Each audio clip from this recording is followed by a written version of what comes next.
So, I got a strange message on the orb today. Hi, I am YouTube Buddy, MrBeast's best friend.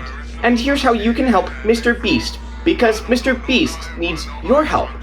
MrBeast needs you to send him $20 Subway gift cards. Huh. I gotta buff my spam filters. Hi, local main character Zep here.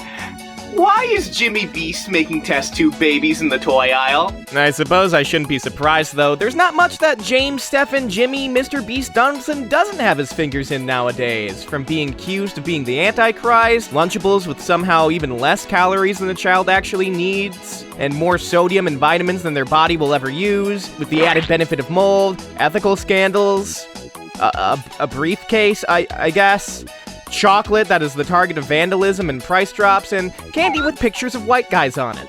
That's not even counting the huge pop culture themed psychological torture experiments he does on his main channel, or the, and I do mean this in the most accurate form of the word, content on his gaming channel. MrBeast, first and foremost, is a brand about grandiose scale, and after all, the man found himself a golden opportunity after going viral for 44,880. counting to 100,000.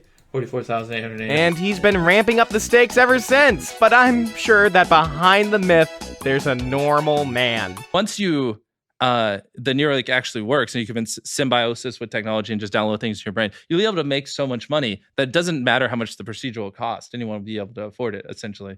Oh no. He's a normal man. Although MrBeast is much more than one man.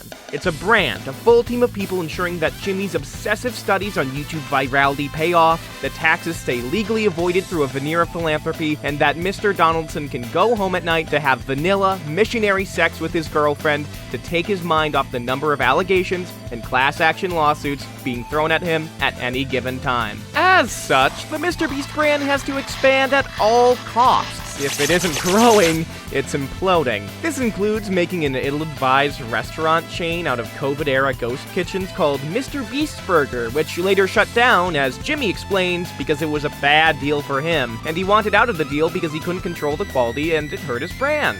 Notably, this is what happens when you take a deal to make a restaurant chain in an arrangement that is as cheap as possible, where you explicitly cannot control the quality. But that's not the last time the MrBeast conglomerate would slap their panther paint over a dying institution to revitalize it. In 2023, Australian toy company Moose Toys unveiled their latest brand, Beast Lab.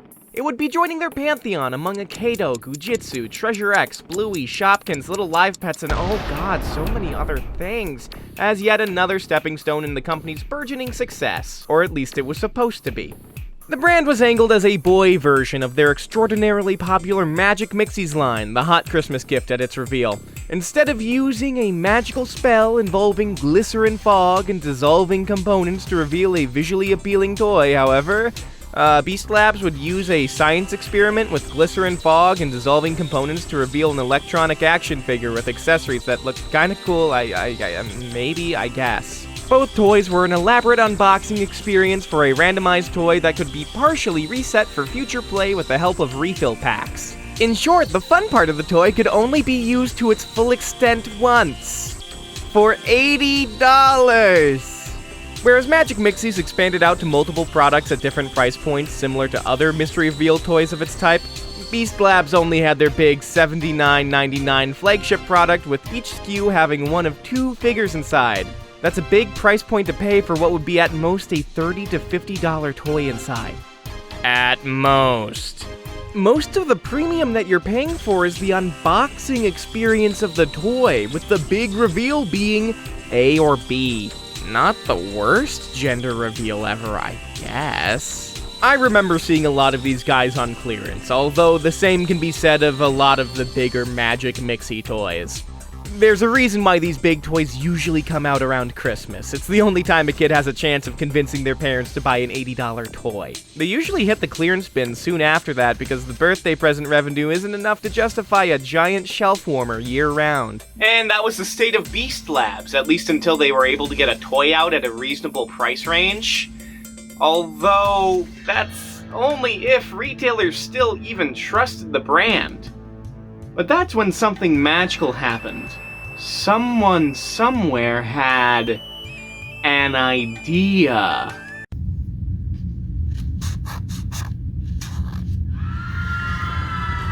Oh God, we're compromised!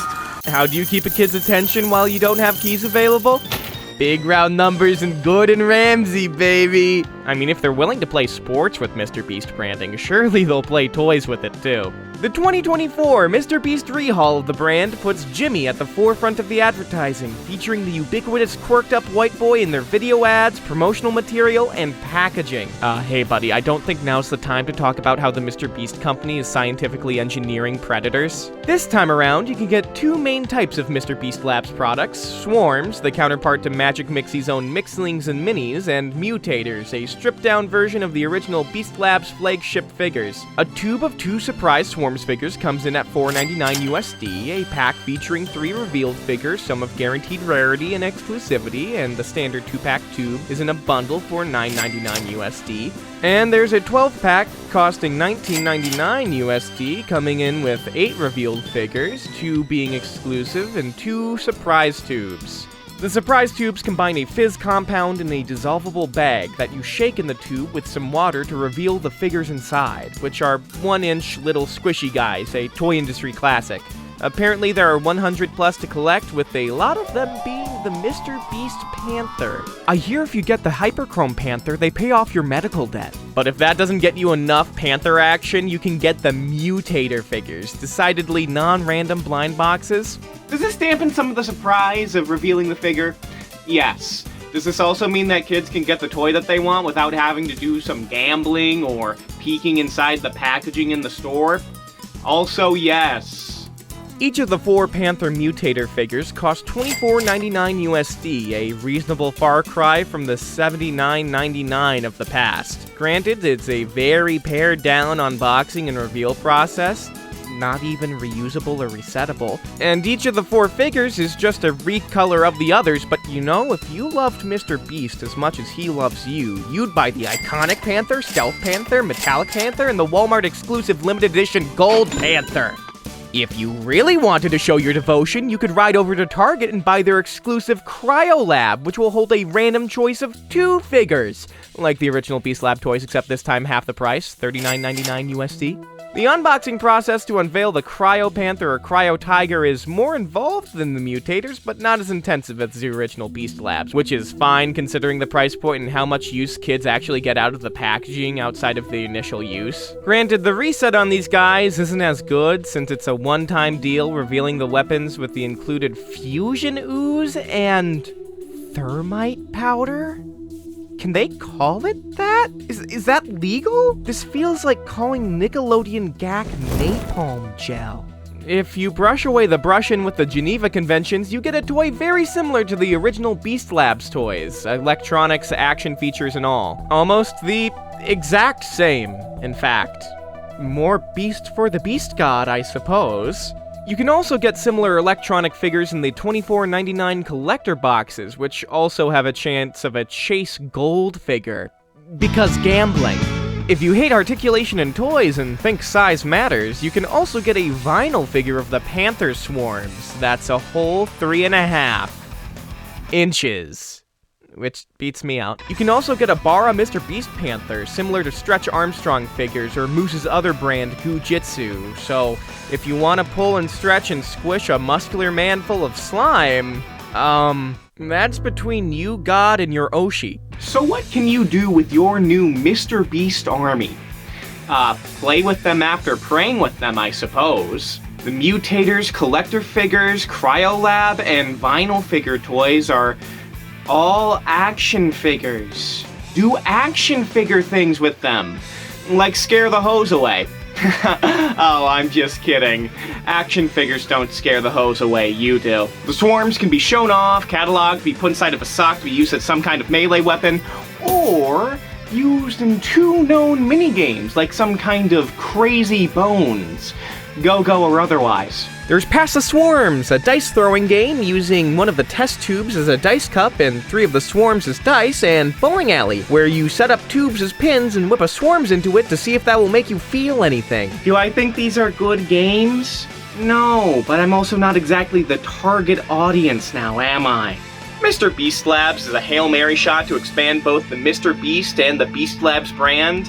It's for a demographic that would watch a video called 100 Preschool Teachers versus 100 Beehives. If you know a young child who likes paying tithes to Mr. Beast, I think this is a pretty inoffensive one. Like Mr. Beast himself, the toy is concerned with initial impressions, spectacle, and a grand amount of wastefulness. If that tickles your fancy, I won't yuck your yum more than I already have. I have bigger fish to fry. My main concern at the moment is if Mr. Beast Lab swarms count as Hobby Annie adjacent or not. I'm already reeling from the Ryan's World Toy Review monster collection anime that exists, so I'm already filing out the paperwork in case if I need to be admitted to ICU. It just makes me a bit sad that YouTube is less about broadcasting yourself than it is broadcasting advertisements to your widely child audience and just making regular products or slapping your face on pre-existing ones. As if the system weren't built exactly to reward that behavior. But who am I to make fun of the guy who is America's only financial safety net? Our only hope of dealing with the student debt crisis weighs on the hands of the YouTube philanthrocapitalism guy. So instead of clutching at those pearls, I'll clutch at this. You can go to this link and pay me any amount of money. You will get nothing in return. It's the Pay That Money Challenge! Yay!